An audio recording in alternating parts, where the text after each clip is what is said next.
बालाघाट मध्य प्रदेश के सबसे पिछड़े जिलों में से एक है। ये इलाका आधे से भी ज्यादा जंगल से घिरा हुआ है। यहाँ साल भर में कृषि से एक ही फसल लेने की प्रथा रही है, जो कि पूर्ण रूप से बरसात पर निर्भर है। यहाँ अनुसूचित जनजाति बैगा, गोंड सबसे अधिक है।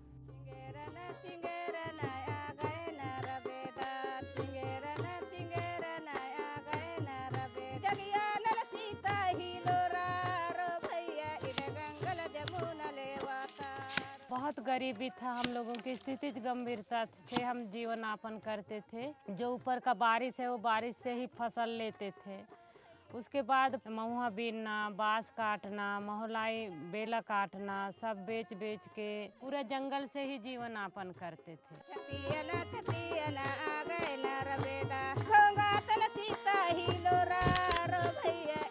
बालाघाट में बारिश बहुत होती है, लेकिन इतना अटपटा बारिश होती है। धान भी आज के डेट में स्टेबल होना सवाल पे आ गया है। लोग धान पे बहुत डिपेंड हैं। जैसे ही धान का सीजन खत्म होता है, लोगों के पास और दूसरा क्रॉप नहीं होता है करने के लिए।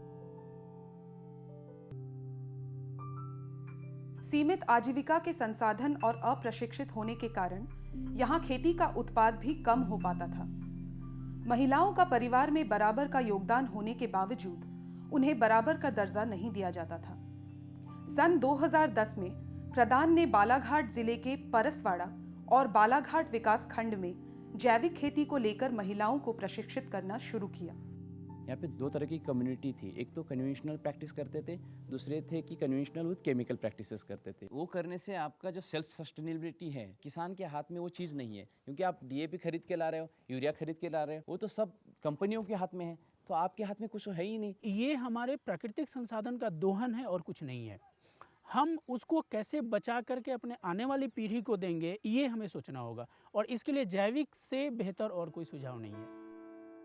इस मुहिम का मुख्य उद्देश्य यही था कि खेती और बीज का नियंत्रण किसान के अपने हाथ में आए, लेकिन शुरुआत में प्रशिक्षण आसान नहीं था। जैसे ही हमने जैविक का थोड़ा सा सुना तो कहने लगे कि नहीं, आप लोग मतलब गाय के जो गोबर है उसका उपयोग करो, फिर उसका जो पेशाब है उसका उपयोग करो, छिड़काव करो, तो उससे बीमारियां हटती हैं। तो दीदी, हमको ये लग रहा था कि हमने तो अभी तक उपयोग किया नहीं है, पर पता नहीं ये कैसा होता है, कहीं हमारे पेड़ पौधे जल तो ना जाएं।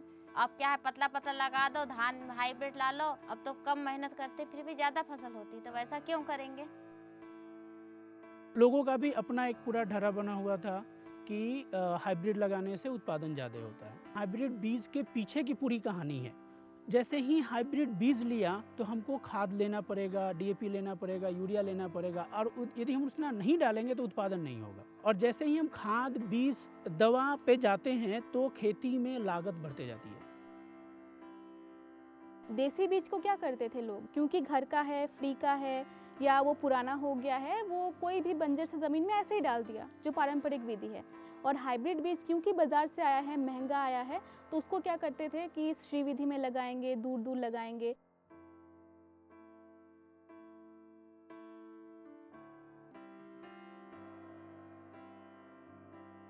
जैविक खेती में देसी बीज का उपयोग किया जाता है। फिर खेतों में जैविक खाद का इस्तेमाल किया जाता है, जैसे मटका खाद, केचुआ खाद, जीव अमृत, कंपोस्ट खाद और हरा खाद। कीटनाशक के लिए अग्निशस्त्र, नीम काढ़ा और गौमूत्र का इस्तेमाल किया जाता है।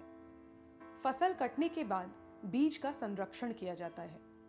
फिर फसल को महिला संगठन के माध्यम से सही दाम पर बाजार में बेचा जाता है। जैविक खेती की पहली सीढ़ी है देसी बीज। जहां हाइब्रिड बीज बार बार खरीदना पड़ता है, वहीं जैविक खेती का देसी बीज कई बार इस्तेमाल कर सकते हैं।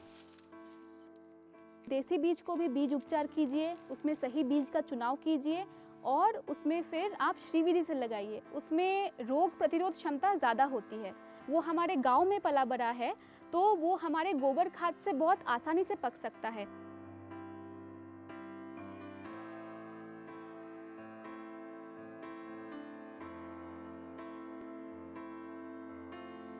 पारंपरिक कृषि विधियों में कच्चे खाद को खेतों में डाला जाता था, जिससे उपज में ना के बराबर बढ़ोतरी होती थी।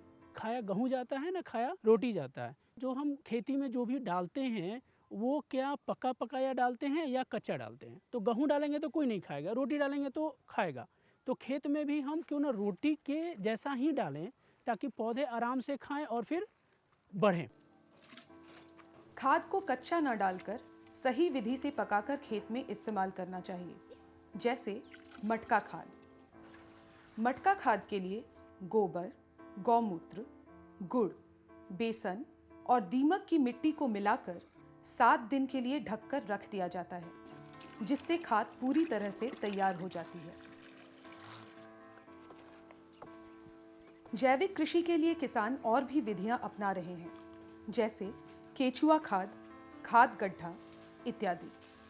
इससे जमीन में केचुआ तथा अन्य जीवाणु उत्पन्न होते हैं, जो आपकी जमीन को फिर से भुरभुरी और जीवित बना सकते हैं।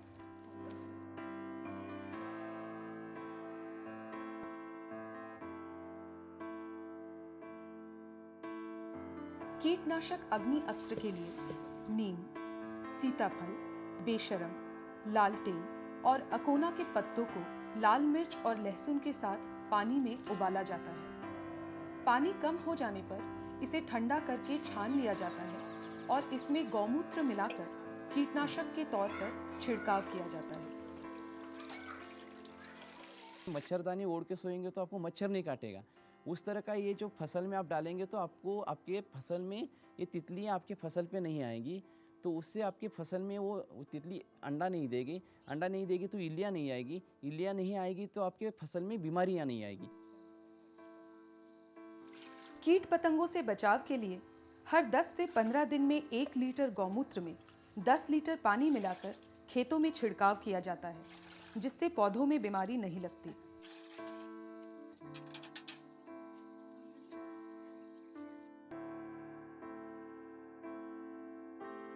यही सोच के साथ कि किसान का बीज किसान के पास रहे, हमने डाइवर्सिफिकेशन ब्लॉक का निर्माण किया था। डाइवर्सिफिकेशन ब्लॉक ये था कि एक एकड़ के प्लॉट में वहाँ 52 किस्म के देसी धान लगाए गए थे और वो सारे प्रकार के थे, और देश के अलग अलग राज्यों से, अलग अलग जगह से जहाँ पे हम ट्रेनिंग में जाते हैं, वहाँ के किसानों से बातचीत करके ये धान का हमने सुविधा उपलब्ध कराया था।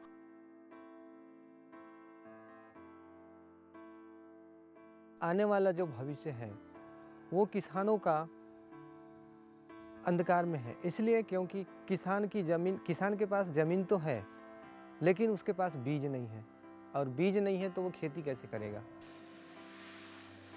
धान का बीज है, सब्जी का बीज है, किस प्रकार से एक एक बीज करके अलग किया जाए, अपना बीज अब खुद उपयोग कर सके और अपनी खेती में अपना ही बीज इस्तेमाल कर सके। किसान की मुट्ठी किसान का बीज, ये किसान के पास रहना चाहिए।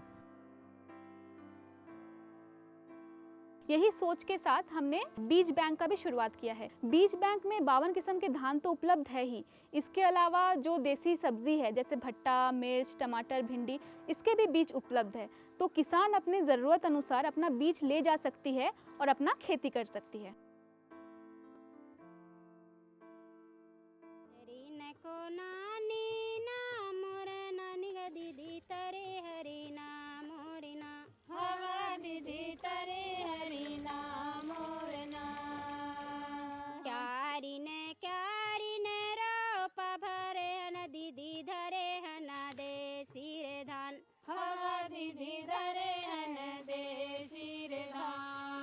देसी धान लाया पंधारना दीदी लगायना सिरी विधि धान, होगा दीदी लगायना सिरी विधि धान। एके एके रोपाया अपन लगायन दीदी गोड़ा दियना दोई चार, होगा दीदी गोड़ा दियन दोई चार। गोड़ा करके हो गए हगा दीदी चले धरबो जैविक खाद, हगा दीदी चले धरबो जैविक खाद। जैविक खेती की सारी सामग्री आपके आसपास उपलब्ध है।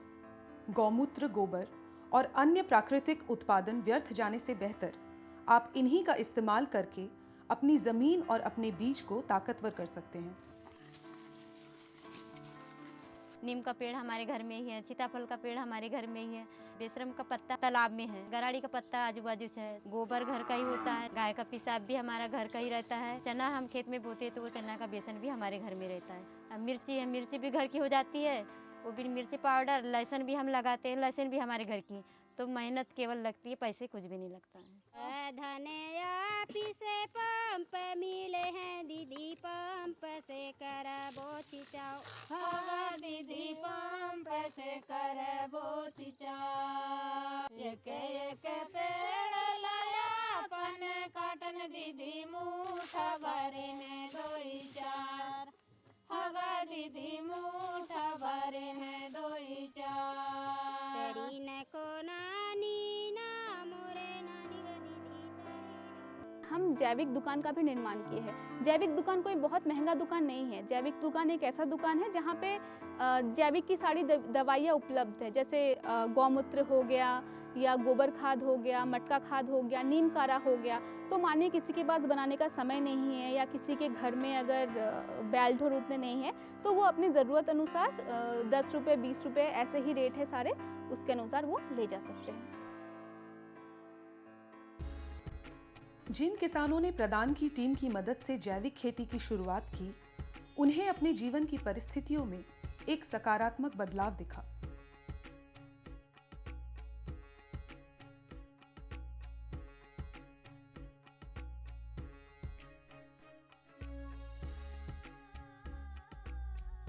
हम ट्रेनिंग से सीख के आए, सीखने के बाद फिर अपना घर में बनाए, जीव अमृत खाद बनाए, अग्नि अस्त्र बनाए, नीम काढ़ा बनाए। खेती में बहुत पैसे लग जाते थे दीदी। जो हाइब्रिड बीज है उसमें भी पैसा खर्च होता था, दवा लाते थे उसमें भी पैसा खर्च होता था, रसायन खाद लाते थे उसमें भी पैसा खर्च हुए। फिर जैसे खाना खाते थे तो हमें फिर बीमारी होने लगा तो उसमें भी पैसा खर्च हो, सब डॉक्टरन को देते थे। इसलिए हम हाइब्रिड धान लाना छोड़ दिए और रसायन खाद भी डालना छोड़ दिए। जैविक खाद डालते हैं, वो में उसमें जैसे हमको पोषक तत्व भी मिलता है, ताकतवर भी रहता है और अच्छा फसल भी होता है और ज़मीन भी मुरमुरा हो गया है।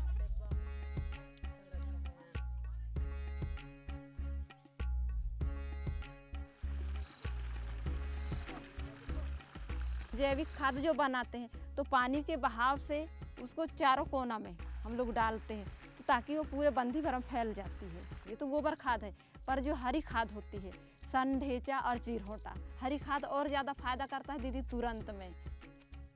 जैसे ही हमने जब चालू किए तो हमको पूरे पेड़ पौधे खेती में जो धान आन लगाते हैं तो एकदम हरा भरा दिखने लगा, उसमें बीमारी का नाम नहीं लगने लगा।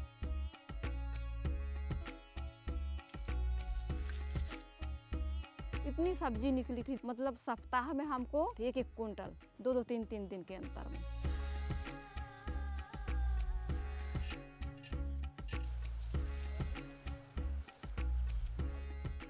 पहले बाड़ी में लगा के देखे 100 पेड़ यहाँ पे, बहुत फल दिया उसमें, घर में खाने पीने में भी, रिश्तेदारी को भी दिए। उसके बाद भी हमने उसको 2000 रुपये का बेचे। सितंबर में फिर हमने खेत में लगाना चालू किया। 80 डिसमिल में लगाए थे तो उसमें हमको फिर आमदनी हुई, उसके खर्च निकाल करके 60,000 रुपये।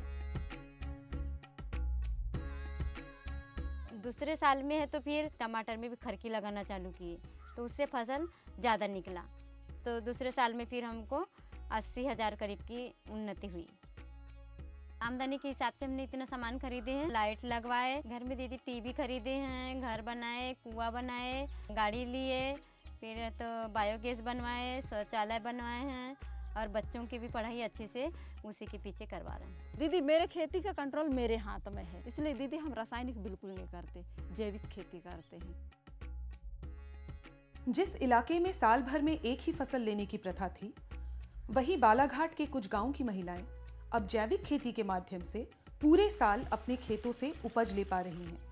लेकिन जैविक खेती कोई व्यक्तिगत मसला नहीं है। जब तक हम गांव में पूरे किसान को नहीं जोड़ेंगे तो एक ब्रॉडर डेवलपमेंट वो नहीं होगा। जिस तरह का घर से घर जुड़ा है उस तरह का खेत से खेत भी जुड़े हैं। तो इसलिए कोई किसान जैविक खेती कर रहा है और बाकी बाजू वाला किसान जैविक खेती नहीं कर रहा है तो जैविक खेती करने वाले किसान को फ़ायदा नहीं होगा, क्योंकि उसका केमिकल्स जो इंसेक्टिसाइड फर्टिलाइज़र डाल रहा है वो जैविक खेत में इंसेक्टिसाइड आएंगे और उसका लॉसेस हो जाएगा। रासायनिक खेती करना बहुत तो महंगी हो गई, उसके एवज में उत्पादन कम मिल रहा। तो ऐसी स्थिति में हमने यहाँ पर एक प्रधान संस्था के साथ एक बैठक किया। उसमें हम लोगों ने निर्णय लिया कि एक अभियान, संयुक्त अभियान के रूप में हम छोटे छोटे किसानों की एक बैठक लेकर किसान दीदियों के साथ उनको प्रेरित करें कि जैविक खेती करना एक लाभदायक आपके लिए हो सकता है। 300 करीब 20 समूह बनाए हैं जो जैविक पंजीयन करवा चुके हैं।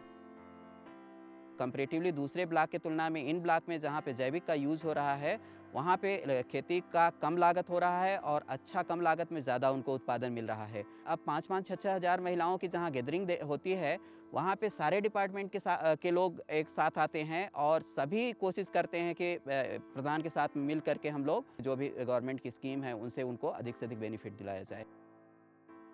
इसकी सफलता के लिए महिलाओं को समितियों के माध्यम से एकजुट करना आवश्यक था, ताकि वो अपनी मेहनत का फल बाजार तक ले जाए और अपने संगठन के माध्यम से एक सफल किसान की भूमिका निभा सके। खेती में 70% से भी ज़्यादा काम महिलाएं करती है, पर महिलाओं को वो किसान का दर्जा नहीं मिल पाता है। हम भी तो काम करते हैं ना खेती में। खेती में आप हल चलाते हो तो हम भी खार खोदते हैं, परहा लगाते हैं, हर चीज़ करते हैं आपके बराबर, तो हम भी काम करते हैं। खेती तो पहले भी करते रहे और अभी भी करें, लेकिन खेती में परिवर्तन हम जब ये महिला समिति जुड़ा है हम लोगों का, भाई ये लोगों से बहुत अच्छा गाइडेंस दिए खेती के बारे में, बाड़ी के बारे में, बाड़ी में क्या लगाते हो, क्या बोते हो। सबसे पहले मैंने चालू की हूँ खेत में लगाना जैविक विधि से। अब मेरे देखे देखे 200 दीदियाँ लोग जैविक खेती करने लगे हैं। तो फायदा हमको जो है ना भैया दीदी को, इसलिए तो जैविक खेती पूरा दीदी कर रहे हैं। पहले हम खरीदने जाते थे, अब हम बेचने जा रहे हैं मार्केट में। गाँव से आई सारी दीदियाँ सहेलियों के संग माँ, गाँव से आई सारी दीदियाँ सहेलियों के संग माँ, सब दीदी मिलकर समिति बनाया, समिति को मजबूत बनाना, इसे आगे बढ़ाना। गाँव से सारी दीदियाँ सहेलियों के संग माँ। जैसे ही हम स्थानीय चीज़ों पे कृषि आधारित काम करना चालू करेंगे, महिलाओं का अपनी बात, अपना अनुभव खेती में बढ़ेगा। पढ़ने लिखने से वंचित रहे हैं, बेटी को खूब पढ़ाना, उन्हें आगे बढ़ाना, बेटी को खूब पढ़ाना, उन्हें आगे बढ़ाना। गाँव से आई सारी दीदियाँ सहेलियों। बाजार के बीज की बात करते हैं, उसमें जितना एक किसान खेत में डालता है और जो उत्पादन होता है वो करीब करीब बराबर हो जाता है। लेकिन ऑर्गेनिक में हम देखेंगे, जैविक और देशज में, उसमें किसान अपने खेत से डालता है, अपना मेहनत लगाता है और जो भी उत्पादन होता है वो उसकी अतिरिक्त आय होती है। मारे पीठ गाली खूब सुना है, अब तो गुलामी नहीं सहूंगी, हक बराबर कर लूंगी, अब तो गुलामी नहीं सहूंगी, हक बराबर कर लूंगी। मेरा नाम चैनवती है और मैं किसान हूँ। मेरा नाम द्वारका है, मैं एक किसान हूँ। मेरा नाम हिमलता है और मैं एक किसान हूँ। मेरा नाम सरिता है और मैं एक किसान हूँ। मेरा नाम तालेश्वरी है और मैं एक किसान हूँ। मेरा नाम ममता है और मैं एक किसान हूँ।